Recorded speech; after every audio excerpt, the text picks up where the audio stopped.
Hello, everyone, and thank you for joining the Jacob and Jacob podcast. I'm your host, Jacob Pear, joined by my co-host, Jacob Obam. And today we have a very special guest because we are joined by former MLB manager and 2008 World Series champion with my Philadelphia Phillies, Charlie Manuel. Charlie, thank you so much for coming on today. Thank you guys. My pleasure. So, Charlie, I'm sure you've been keeping up with the Phillies this season. What have you seen from them that you like so far? I think, when I think a season, like it's after about 35 or 40 games, you're going to see that's when it starts getting warmer. And I also see it, also too, the league to me, it kind of like settles in. Mm-hmm. And actually, like I hear people talk about, the Phillies will win a series like 2 out of 3, and then they lose the next one, and they're 500 and things like that. I think actually what I think where they're at in their division in the standings, they in good shape. Really, they're right there with the other teams, and like they're definitely not behind. And the wins is what counts, like when you're trying to win your division.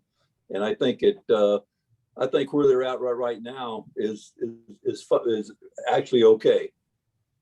So who's a player that you think has stepped up and been really good so far this year, and who's someone that you want to see more out of? Well, you got to when you look at the Phillies team, you got to say Maddon. I mean, like he came out of nowhere. I saw him in the minor leagues 2 years ago, and and I seen him hit some guys that like throw with high velocity, and I knew he could hit a fastball. But in spring training, I didn't realize that he was going to get this chance really. Mm-hmm. And he's the one that's really kind of it's been kind of a dream for him. I would say, like he's came out of nowhere, but he's a good looking hitter, and actually he's a good looking player. Mm-hmm. So I'm sure you've seen the incident with Gene Segura and manager Joe Girardi.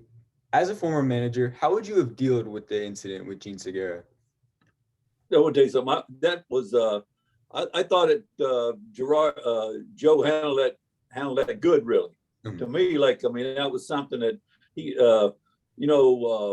when you have to get on somebody in the dugout or in the locker room, or like out in the locker room or somewhere like that, or definitely in where people can see you and things. It's you don't want to do that really in some ways, but at the same time, sometimes it cannot be helped, and you have to do it. Mm-hmm. And I think that he's definitely there was a message sent, and it was definitely directed, like toward the team, like, hey guys, hey, we got to play better than this, and and he showed leadership qualities to me there. I mean, that's kind of like the way I would have handled it. Mm-hmm. And I remember in 2008 with the whole Jimmy Rollins situation where you actually benched Jimmy. So that was a strong leadership move by you as a manager. Yeah, there comes a time, like when Joe's the manager, and he's gonna, he wants his club, like run, like the way he wants it. Like that's what makes the leadership qualities in him and things like that. So a lot of times, managers, a lot of managers are different, but at the same time too, like they have their own philosophies and things, and I'm sure Joe has those. And to me,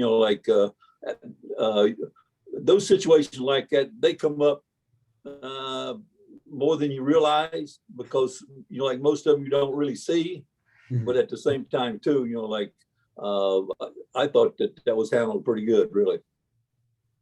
So let's move on and discuss the 2008 World Series champion Philadelphia Phillies that you were the manager for. Was there a moment during that season where you're like, wow, this team's really special, we have a chance to do something special and win a world championship? Yeah, guys, you remember in 2007, when Colorado beat us 3 straight in the playoffs? Mm-hmm. I think we had a different team. We had a tremendous bunch of guys, the best bunch of guys that I've ever been around in, like 50 some years of baseball. And they were very special as far as the way they thought, and from a team aspect, and also how we had a big desire to we love to play, and also we love to play like in front of a big crowd, like like we kind of like we used to draw all the time, and we had different personalities. We had a lot of talent on our team. We probably had a better team than we really realized because of the speed that we had and the defense also that we played. And when we had Michael Bourne, and we could, in the later part of the game, and we could take Pat out of left field for defense in about the 7th or 8th inning or something like that. Like we always had a really good defensive team on the field at the end of the game, and things really worked out for us good. But I give all the credit, and I always have, to the players that we had because of their attitude and how they went about playing the game. But the talent was really there. So you talked about all the players that you've had. I mean, you had Ryan Howard, Jimmy Rollins, Cole Hamels, Chase Utley. The list goes on and on. So as a manager, how did you deal with all of that star power in the locker room? To me, it was a day-to-day thing. Really, I think if there's a side about me, like I'm consistent every day. Like I like to talk to my players every day. I spend a lot of time in the locker room talking to every one of them and things like that. And I touch base with them, eye-to-eye contact every day. And we didn't have very many rules, but like what we had, definitely got enforced. And and they just they were a team. And I give people like Pat Gillick, Ed Wade, Ruben Amaro credit for the talent that we put together. And also Gillick was more of a chemistry guy, and he picked a lot of those players, and that made a big difference in our team, of course, like the Jamie Moyers and the Brad Ledges and like some of the other guys, like that we got, like in like trades or added to our team during the summer.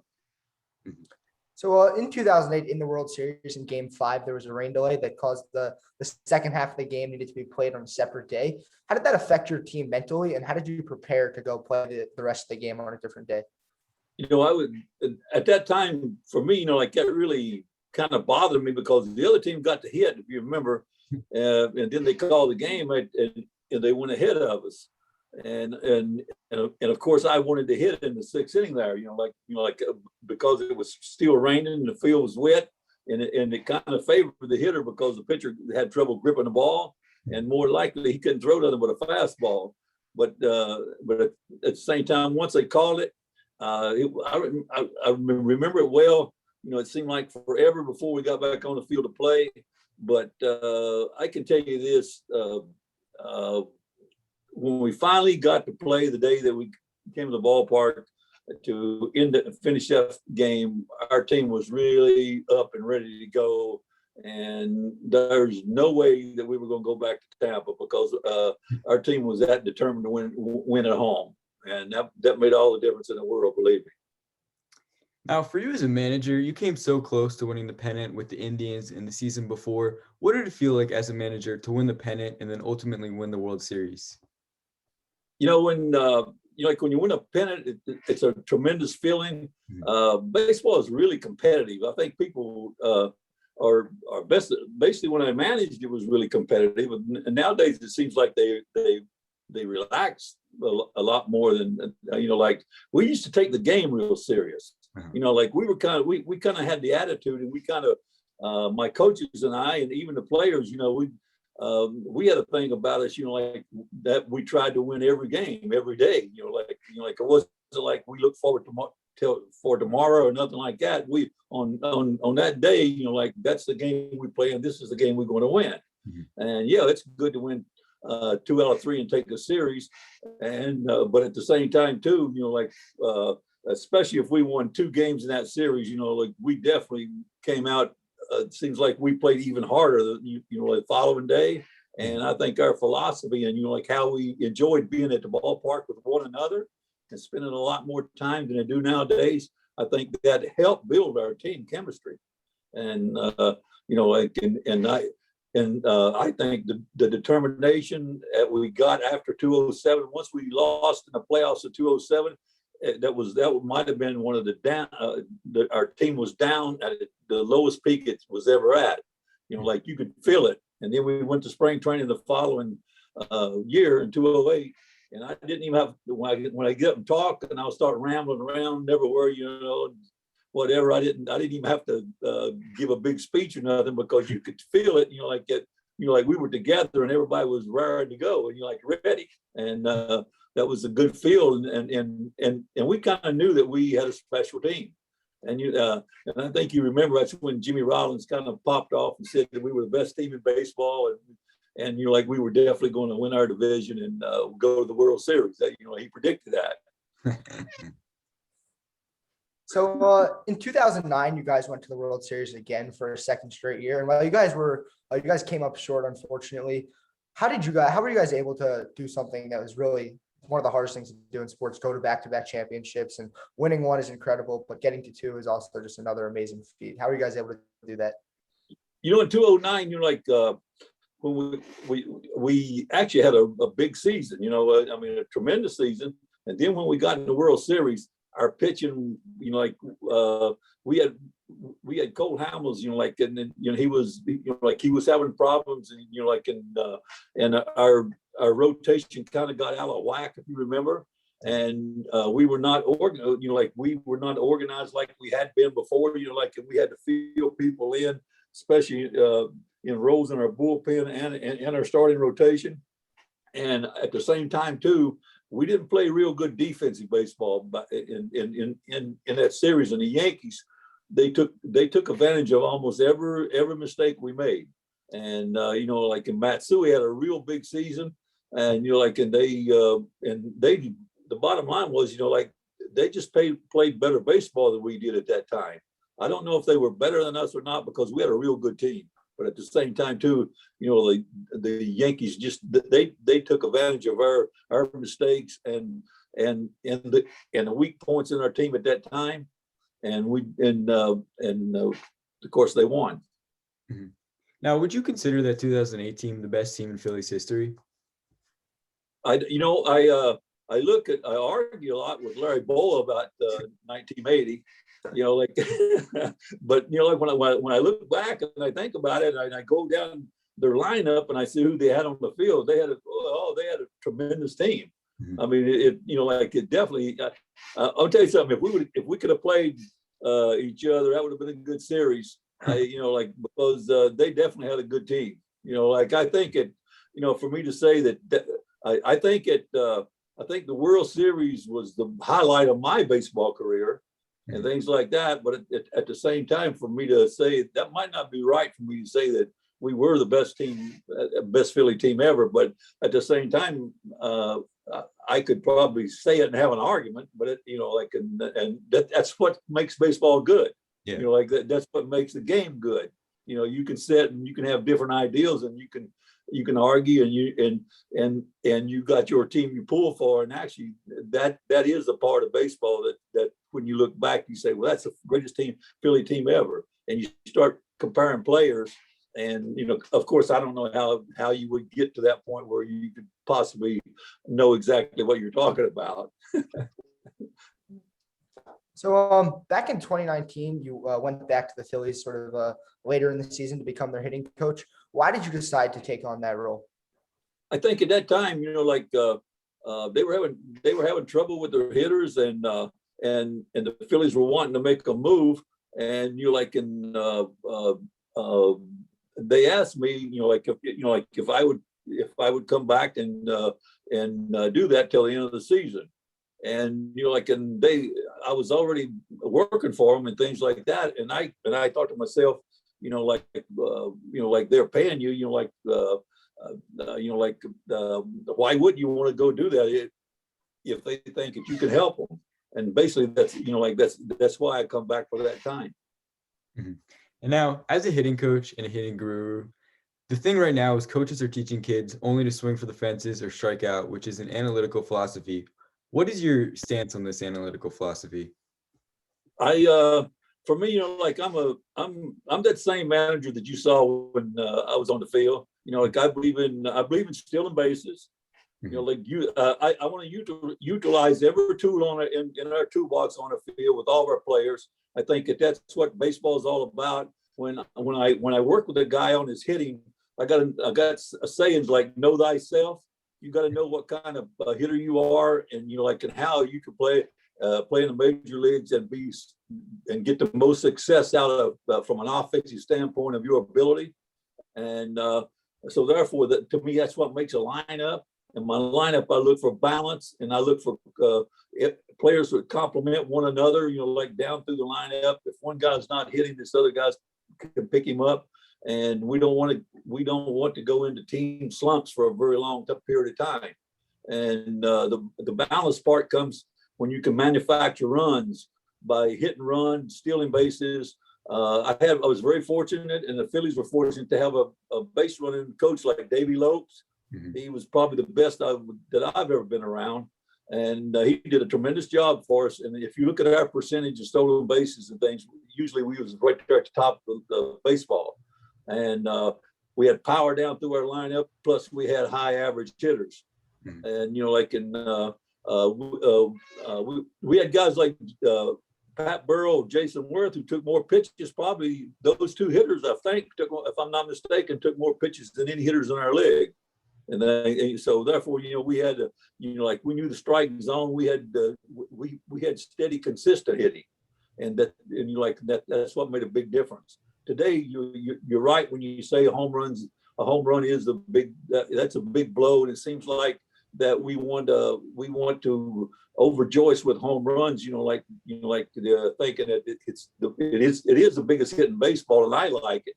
But at the same time too, I like consistency. Hitting is about consistency, and I think that it's better to be a pure hitter, and like Jim Tomey and all the guys, even Ryan Howard, when I managed and coached in the minor leagues through, and I had players, we always thought we always wanted 300 was our goal. That's been a goal, like a yardstick in baseball. Ever since like the Hall of Fame, you used to have to hit 300 at least, or you couldn't get in. But now, they kind of, the batting average kind of pushed aside, and they talk about on base percentage. Well, if you want to have a high on base percentage, if you have 300 hitter and you got 50 or 60 walks or 70, your on base percentage is going to be like anywhere from 385 to 430 or something. It just depends on like the things that you do. Those are the pure hitters. Like that right there is what we want to what we call it, be the best at mastering our craft. Mm-hmm. So that's what we work for. And at the same time too, we hit more. We had more reps. Today they believe in reps. I believe in reps. I believe in the more you hit, the more better you get. And I believe in handling the bat. And people talk about the shift. I believe that as a hitter, when you come to the big leagues, you should be able to handle the bat good enough to beat the shift. Mm-hmm. That's what I believe. I mean, that's why you're a World Series champ. That philosophy, it wins games. Yeah. I mean, but, that's my philosophy. But also, guys, if you stop and think, when I was a kid and I signed to play baseball in the minor leagues, back in those days, they had, I think there was 16 teams. It might have been 12 or 14 when I first signed, but it got to 16 real quick. But at the same time, too, every organization had their own philosophy. Mm-hmm. Every organization had their philosophy. Like it was the Phillies way, it was the Dodgers way. It was, how the other team did, played the game did not affect the Phillies at that time. They had their own philosophy, and they played with the talent that they had and what kind of game that they thought was the best way for them to win. The best way for they could get the most out of their talent and also win a World Series. Mm-hmm. So, Charlie, we just want to say thank you so much for joining us. We have one last question for you. Besides winning the World Series in 2008, what was your favorite memory from that season? I think my favorite memory was definitely at the end. If you play it back today, I really didn't know, as a manager, that's the only World Series I ever won. I was part of winning. So therefore, when it was kind of at the end, I looked up at night and I was in the when I was in the dugout, and there was, I don't know how many seconds ticked off or something before we actually realized that we'd won. If you go back and look at it, and it looked like our team, like they had already crossed the line. Like the game was over. And like it took us a while to realize that we won. That means to me, like, that mean a whole lot. That mean we had some left. And when I started hearing the fans, just the reaction of the fans and the players, and the next day we have the parade, and all of a sudden, actually, winning the World Series, not only it'll change. It can change your life for you, really. I mean, and you got and you got to be really the next year when you come back to play. You got to not be complacent, and you got to come back and work just as hard, or maybe even harder. So like the game just keeps going on. Those are the things that I enjoyed the most about it. But winning the World Series definitely was like highlight of my career. Well, Charlie, thank you so much for coming on. We really appreciate it once again. Yeah, thank you. Thank you guys for having me, and I wish y'all luck in the world. Thank you. Hey, stay a baseball fan, man. That's the part I like about you. Okay. Thank you. Absolutely.